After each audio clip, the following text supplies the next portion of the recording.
پورا سال پر جے سونا ہی میرے دکھ وچ راضی، جے سونا ہی مارو مارو مینو مار مکاؤ میں کوئی عذر نہ پیش لے آواں، او جے سونا ہی میرے دکھ وچ راضی، پھر سکھ نو چلے ڈاواں۔ فرمایا سال بیت گیا، لوگ صبح اٹھ کے کام کاج پہ لگ جاتے، کپڑے بدلتے، ڈیوٹیاں کرتے، اور میں سویرے اٹھ کے اس جگہ آ جاتی جہاں میرا شوہر اور میرا بیٹا بچھڑا تھا۔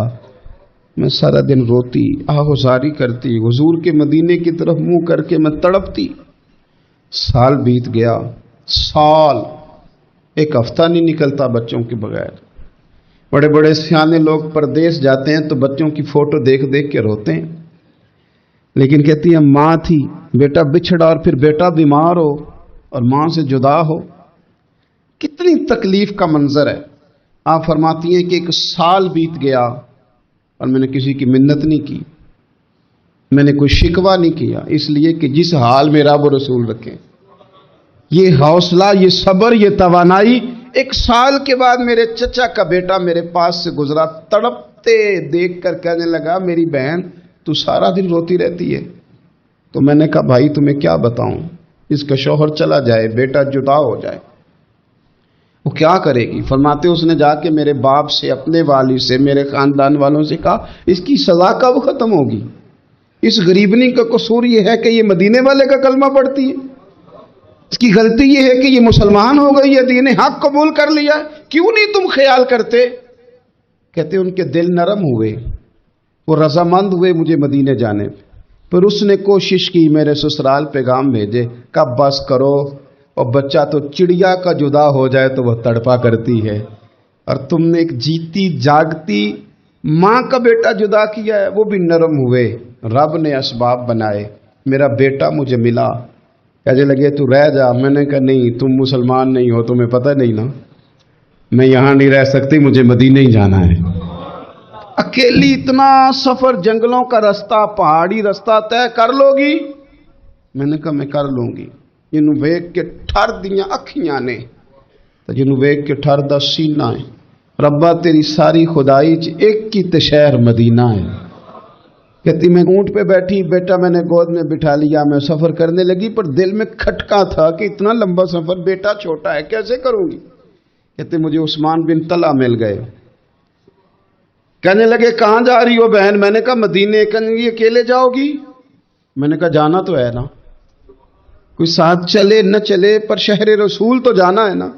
آپ فرماتی ہیں میں نے عثمان بن طلحہ سے نیک بندہ کوئی نہیں دیکھا، میرے اونٹ کی لگام تھام لی۔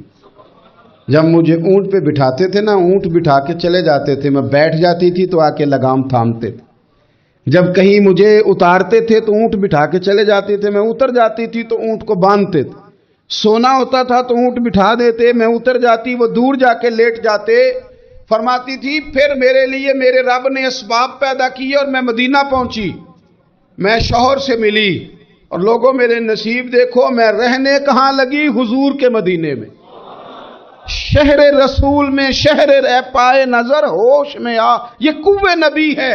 میں حضور کے حرم کی زمین اور قدم رکھ کے چلنا، ارے سر کا موقع ہے او جانے والے، مدینے کے خطے خدا تجھ کو رکھے، غریبوں فقیروں کے ٹھہرانے والے۔ کہتی ہے میں وہاں بسنے لگی۔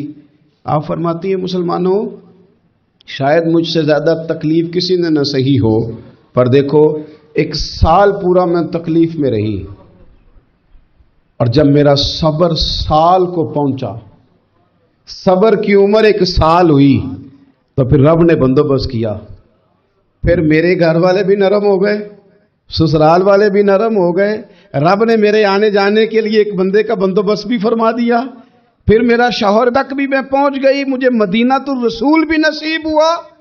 ایک سال میں نے صبر کیا تھا، رب نے مجھے مستقل مدینے کا ٹھکانہ عطا فرما دیا۔ لیکن جو بندہ صبر ہی نہ کر پائے، جو صبر ہی نہ، جو کہ جی بڑی دور سے آیا ہوں، بڑی دیر ہو گئی، بڑا ٹائم ہو گیا، کب جا کے مسئلہ حل ہوگا؟ وہ جو آپ نے بتایا تھا وہ تعویذ کب اثر کرے گا؟ وہ دعا کب قبول ہوگی؟ وہ فلانا معاملہ کب؟ بھئی یہ ڈیٹ تو آپ کو رب رسول ہی دے سکتے ہیں، بندہ تو کوئی اطلاع ہی دے گا، پیغام ہی دے گا، دعا ہی کرے گا۔ اگر زندگی میں حوصلہ ہی نہیں ہوگا، اگر آپ کو یہ قرار ہی نہیں آئے گا، ٹھہرنا ہی نہیں آئے گا کسی میدان میں. دیکھیں کچھ ایسی اذیتیں ہوتی ہیں جو اذیت ناک ہوتی ہیں، لیکن اگر غلامی میں آ جائے نا آپ تو وہ اذیت ناک نہیں ہوتی، اس چبھن میں مزہ آنے لگتا ہے.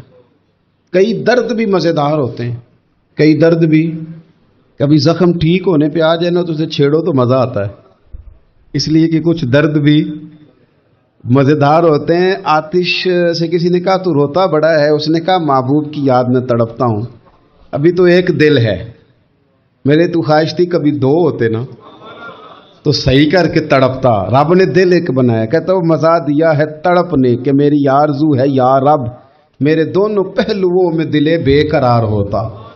درد میں بھی مزہ ہے، پر شرط یہ ہے کہ لوگ درد میں بھی جینا سیکھیں. ہم نہ آرام میں جینا چاہتے ہیں، پنکھے کے نیچے جینا چاہتے ہیں. کاش کہ ہمیں صحرا میں بھی نیند کا مزہ لینے کا طریقہ آئے، پھر زندگی کے سارے راستے آسان ہیں، پھر ایک راہ بھی مشکل نہیں. لیکن چونکہ حوصلہ نہیں، صبر نہیں، وہ والا قرار نہیں جو ایک مسلمان سے رب رسول کا مطالبہ ہے. حدیبیہ کے موقع پہ نا نبی پاک صلی اللہ علیہ وسلم نے جو شرطیں کافروں کے ساتھ طے کی تھی نا، حضور نے نور بصیرت سے کی تھی نا، تو انہی شرطوں نے پھر فتح کے باب کھول دیے. ان فتحنا لک فتحا مبینا.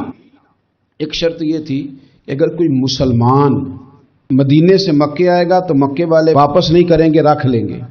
پھر غور کریں، کوئی مسلمان اگر مدینے سے مکے آئے گا تو مکے والے واپس نہیں کریں گے، اور اگر کوئی بندہ مسلمان اپنے آقا کی مرضی کے بغیر مسلمان ہو جائے اور وہاں سے وہ مدینے آئے گا تو حضور پناہ نہیں دیں گے. تو میرے بھائی، محبوب کی طرف سے آنے والا نہ صرف سوکھ ہی نہیں قبول کرنا چاہیے، دکھ بھی قبول کرنا چاہیے، دکھ بھی قبول کرنا چاہیے. ہمارا یہ مسئلہ ہے کہ ہم نہ میٹھی میٹھی کے قائل ہیں، کڑوی کڑوی کے قائل نہیں. اگر وہ کبھی دکھ دے نا تو محبوب کا دکھ بھی سکھ سمجھ کے قبول کرو. ہاں اس کی طرف سے کانٹا ہے کبھی تو اسے پھول سمجھ کے قبول کرو، وہ چبھے گا نہیں، انشاءاللہ مزہ ہی دے گا. وہ قبول تو کرو نا. تو اب حضرت ابو بصیر رضی اللہ تعالیٰ عنہ ایک صحابی تھے، ایک تو حضرت ابو جندل رضی اللہ تعالیٰ عنہ تھے نا، تو وہ تو حدیبیہ میں آ گئے. حضور مجھے لے جائیں، تو نبی پاک نے فرمایا میں نے وعدہ کر لیا ہے. ان کو بھی حضور نے واپس بھیج دیا. اور یہ بیچارے نا اپنے آقا کی جیل توڑ کے مکے سے بھاگ کے مدینے آئے. یا رسول اللہ مجھے قبول کر لے، میں بھاگ آیا ہوں، وہ بڑا ظلم کرتے ہیں، مارتے ہیں، تکلیف دیتے ہیں. وہ آئے تو ادھر سے نا اس کے مالک نے ایک دو بندے بھی بھیج دیے رکا دے کے کہ یا رسول اللہ آپ کا تو وعدہ تھا کہ آپ بندہ رکھیں گے نہیں. یہ آئے اور رکا بھی آ گیا. اب ذرا منظر کو سمجھے. ہمارا تو یہ مسئلہ ہے کہ کہتے ہیں کہ میری 99 باتیں مانی ہیں، ایک نہیں مانی، لہذا میرا تعلق ہی کوئی نہیں. لیکن یہاں کیا کیفیت ہے؟ بندہ رو رہا ہے، تڑپ رہا ہے، حضور میں مار سے بچتا ہوا آیا ہوں، جیل توڑ کے آیا ہوں، مجھے قبول کر لیں. ادھر رکا آ گیا کہ آپ کا وعدہ تھا رکھیں گے نہیں. اب یہ کتنا مشکل مسئلہ ہے. لیکن رسول پاک علیہ الصلاۃ والسلام نے فرمایا ابو بصیر میں نے وعدہ کیا یار تجھے واپس جانا پڑے گا. اوئے ہوئے ہوئے. لوگ تو کہتے ہیں نا کہ وہ پیر صاحب نے کہا تھا تو میرا کام نہیں ہوا لہذا میری بیعت ہی گئی، چھٹی ہو گئی. ماحول ہی بڑا عجیب ہے. حضور نے فرمایا واپس جا، لیکن جے کر یار دے نام دا ملے مینا. پھر انہوں چولی پا لئیے مینے نو پنجے سٹیے نہ. جے کر یار دے نام دا، سامنے والے نے تانا سمجھ کے دیا تھا پر یار کے نام کا تھا نا. اس نے کہا لا صحیح سونے کے نام کا ہے نا. تانا ہوا تو کیا ہوا. جے کر یار دے نام دا ملے مینا، انہوں چولی پا لئیے پنجے سٹیے نہ. تے جے کر یار دے نام دی ملے سولی، پھر جھوٹا جھوٹ لئیے تے پیچھے ہٹیے نہ. جھوٹا جھوٹ لئیے. اب لکھنے والے کا بھی اپنا انداز ہے نا، کہتے ہیں یہ بھی میرے لیے جھولا ہی ہے، یہ بھی آرام کی جگہ ہی ہے. جھوٹا جھوٹ لئیے تے پیچھے ہٹیے نہ. حضرت ابو بصیر رضی اللہ تعالیٰ عنہ سے حضور نے فرمایا واپس جانا ہے. کہ سونے ٹھیک ہے، کوئی شکوہ نہیں، کوئی گلہ نہیں، یہ بھی میرے محبوب کا حکم ہی ہے. اور کیا بات ہے، میرے نبی وعدوں کے پکے ہیں. کیا بات ہے، حضور نے جو کہا کر کے دکھایا. کہتے ہیں میں واپس جا رہا تھا، ایک دو بندے ساتھ تھے، جب مدینے کی حد گزر گئی نا، حضور نے تو کہا تھا نا مدینے میں پناہ نہیں دینی، تو میں نے اس سے کہا یار تلوار بڑی سونی ہے. ذرا دکھانا. اس نے دکھائی تو ایک کی میں نے گردن کاٹ دی, دوسرا ویسے ہی بھاگ گیا. اور بھاگ کے حضور کے پاس آیا, جی اس نے تو مار دیا. تو سرکار فرمانے لگے میں نے تو وعدہ پورا کیا تھا نا, تم سے نہیں سنبھالا گیا تو معاملہ تمہارا ہے. اب حضرت ابو بصیر رضی اللہ تعالیٰ عنہ واپس آئے, عرض کی حضور اب میرے لیے کیا حکم ہے؟ حضور نے فرمایا میاں حکم وہی ہے, مدینے میں ہم نہیں رکھ سکتے. تم مدینے میں صحابہ تھے نا, حضور کی باتوں سے خوشبو لیتے تھے, مدینے میں نہیں رکھ سکتے. حضرت ابو بصیر کہتے ہیں میں مدینے کی سرحد سے نکل گیا, اس جگہ چلا گیا جو نہ مکے کی ریاست میں تھا نہ مدینے کی. ایک مقام ایس تھا جہاں میٹھے پانی کے کنویں تھے, وہاں رہنے لگا. حضرت ابو جندل کو پتا چلا کہ ایک نیا ٹھکانہ بن گیا, وہ بھی جیل توڑ کے آ گئے. 70 بندے آ گئے, وہاں سے قافلے گزرتے تھے کافروں کے. یہ بھی مسلمانوں کو تنگ کرتے تھے, اگر مکے سے کوئی قافلہ گزرتا تھا تو ہم نے بھی ان کو پکڑا, کافر کا مال مال غنیمت اسباب بن گیا. اور وہ جب قافلہ لے کے آتے تھے تو ڈرے ہوتے تھے, اور ان کو تو ستایا تھا نا. کہتے ہمیں ستایا بڑا تھا, ہم تو انقلابی بن گئے, ہم تو رکھ لیتے نا, بڑی منت کرتے, بڑی جان مشکل سے چھڑاتے. 70 بندے ہو گئے, پھر 300 ہو گئے. ابو بصیر کہتے ہیں دنیا مدینے جاتی تھی لیکن ہم تڑپتے تھے, ہم تڑپتے تھے. روت لنگ گئی پھر بہار آندی, چٹھیاں مدینے آئیاں نہیں. ہم تڑپتے تھے کہ یار کوئی موقع ملے. روز رات کو روتے تڑپتے. 300 انقلابیوں کا جتھا صبر سے بیٹھا ہے مدینے کی سرحد پہ, اندر آنے کی اجازت نہیں, پر غلامی میں روز اضافہ ہو رہا. صبر دیکھو, غلامی میں روز اضافہ ہوتا ہے. تنگ آ گئے کافر. پہلے بڑی ڈینگیں مارتے تھے کہ دیکھو ہم نے کیسی شرط منوائی ہے, کیسی شرط منوائی ہے کہ ان کا بندہ آئے گا تو ہم واپس نہیں کریں گے, ہمارا جائے گا تو انہیں کرنا پڑے گا. پھر اتنے تنگ آئے کہ خود آ کے کہنے لگے حضور مہربانی کریں, یہ شرط تو ختم کریں نا, اور ان 300 کو تو مدینے بلائیں, مہربانی فرمائیں. حضور بڑے خوش ہوئے. آج غلاموں کے نام پیغام لکھا, غلاموں کے نام پیغام لکھا. چٹھی لکھی حضور نے. چٹھی کس چیز کی لکھی؟ آ جاؤ یار مدینے آ جاؤ. چٹھی آئی مدینے آنے کے لیے. حضرت ابو بصیر کے نام چٹھی گئی, آ جا یار مدینے, آ جا تیرے نام پیغام سب لائی ہے سرکار نبی سے, اور آیا ہے بلاوا مجھے دربار نبی سے. پیغام آیا. حضرت ابو بصیر اتنے بیمار تھے کہ نزع کا عالم تھا, لیکن اس عالم میں بھی انتظار تھا. اس آخری ویلے اکھیاں میریاں رات تکنائے تیرا, تیرا تے سجنا کچھ بھی نہیں جانا. یہ پا جاویں ایک پھیرا,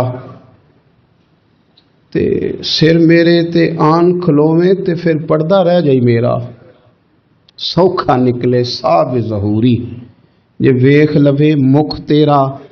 حضرت ابو بصیر کو نہ وہ رکا گیا, حضور کی چٹھی گئی تو یوں چٹھی پڑی. حضور نے فرمایا آ جانا, رستہ کھل گیا ہے, تو آ جا, کھل گیا رستہ. دعا فرماؤ مدینے کے رستے کھل جائیں. کرو نا یار دعا, مدینے کے رستے کھل جائیں.